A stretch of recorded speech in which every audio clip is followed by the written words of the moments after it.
Bapak Ibu Saudara, selamat pagi. Renungan kita hari ini sudah sampai di kitab Mazmur pasal terakhir, yaitu 148, 149 dan 150. Dan kita boleh melihat di Mazmur pasal 148 ayat 1 sampai dengan ayat yang ke-6 yang berbunyi demikian. Haleluya, pujilah Tuhan di surga, pujilah Dia di tempat tinggi, pujilah Dia, hai segala malaikatnya, pujilah Dia, hai segala tentaranya, pujilah Dia, hai matahari dan bulan, pujilah Dia, hai segala bintang terang, pujilah Dia, hai langit yang mengatasi segala langit, hai air yang di atas langit.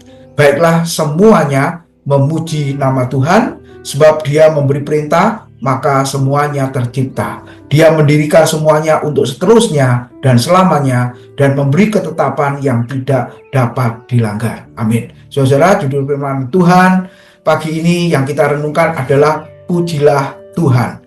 Kalau kita membaca di 3 pasal terakhir dari kitab Mazmur, Bapak Ibu Saudara, maka kita mendapati satu perintah yang agung, satu perintah yang luar biasa. Kenapa? Karena perintahnya adalah pujilah Tuhan.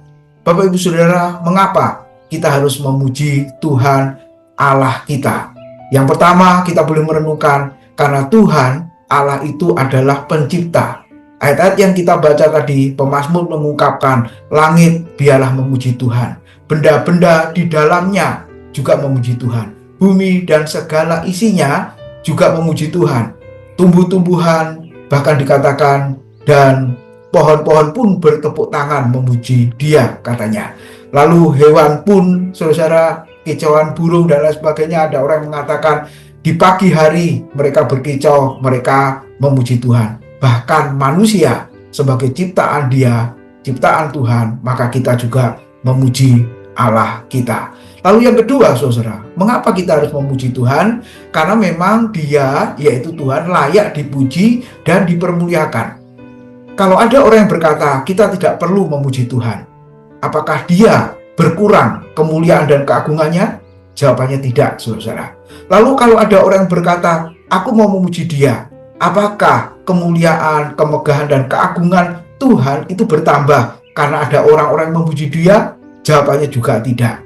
Bahkan saudara, kalau ada yang tidak mau memuji Tuhan, maka yang lain pasti akan memuji Tuhan. Saudara, Tuhan Allah yang dipercayai oleh umatnya. Di dalam perjanjian baru kita boleh dijelaskan, dinyatakan bahwa Yesus Kristus Tuhan itu adalah Allah yang menciptakan. Dia adalah Allah pencipta. Dia sudah ada dari kekal. Sebelum segala sesuatu ada, Dia sudah ada. Oleh sebab itu, sesuai dengan pesan, perintah dari pemazmur, marilah kita memuji Dia. Kapan kita bisa memuji Dia?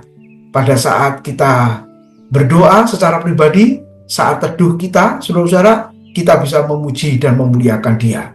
Pada waktu kita beribadah kepadanya, di gereja, dimanapun kita berada, kita bisa memuji dan memuliakan Dia. Bahkan pada waktu kita bekerja, waktu kita pelayanan, Bapak Ibu Saudara, kita juga bisa memuji Dia. Oleh sebab itu, lakukanlah ketika kita pelayanan, lakukanlah ketika kita bekerja, kita melakukan dengan sungguh-sungguh. Dan ketika kita melakukan, itu sudah memuji Dia. Dan yang terakhir, saudara, bagaimana kita bisa memuji Dia? Ketika saudara-saudara bisa melayani sesama kita, sebenarnya kita sudah memuji Dia. Biarlah renungan firman Tuhan pagi ini mengingatkan kita bahwa kita punya Allah yang hidup, yang harus dan terus layak kita puji, kita tinggikan, dan kita muliakan Dia. Tuhan memberkati.